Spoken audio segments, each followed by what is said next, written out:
তেলটা গরম হয়ে গেছে, ছেড়ে দেবো ইলিশ মাছ। ইলিশ মাছে লবণ হলুদ মাখিয়ে নিয়েছি।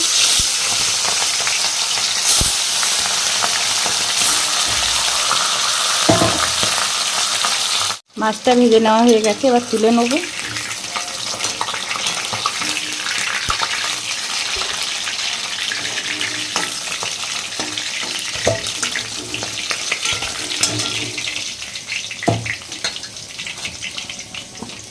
দিয়ে দেবো আলু,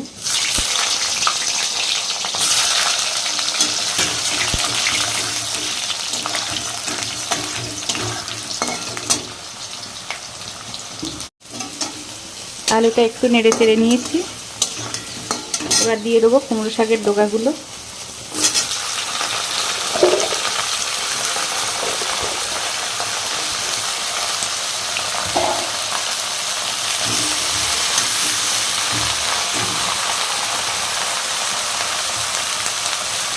দিয়ে দেবো জিরে বাটা,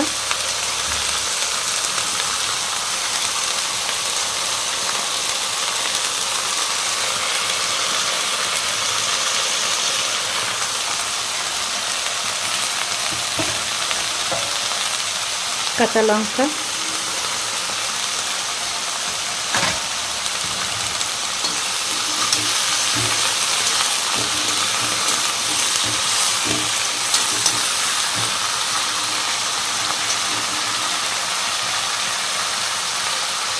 হলুদ গুঁড়ো,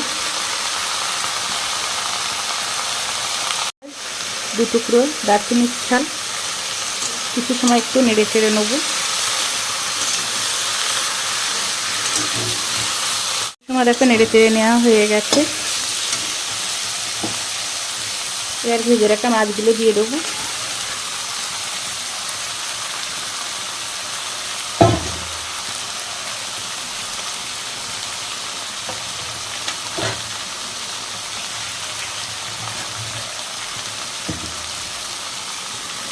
জল দিয়ে দেবো।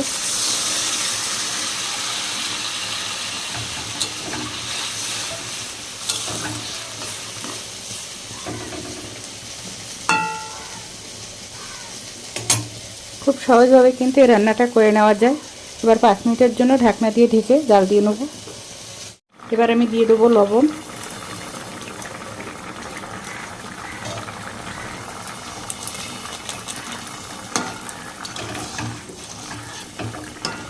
পাঁচ মিনিট জাল দেওয়ার পরেই কিন্তু আমি লবণটা দিয়ে দেবো, নাহলে ডাটার মধ্যে লবণটা যেতে পারে।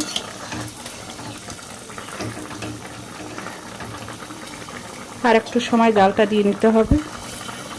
3টে পাকা লঙ্কা, জিরের গুঁড়ো,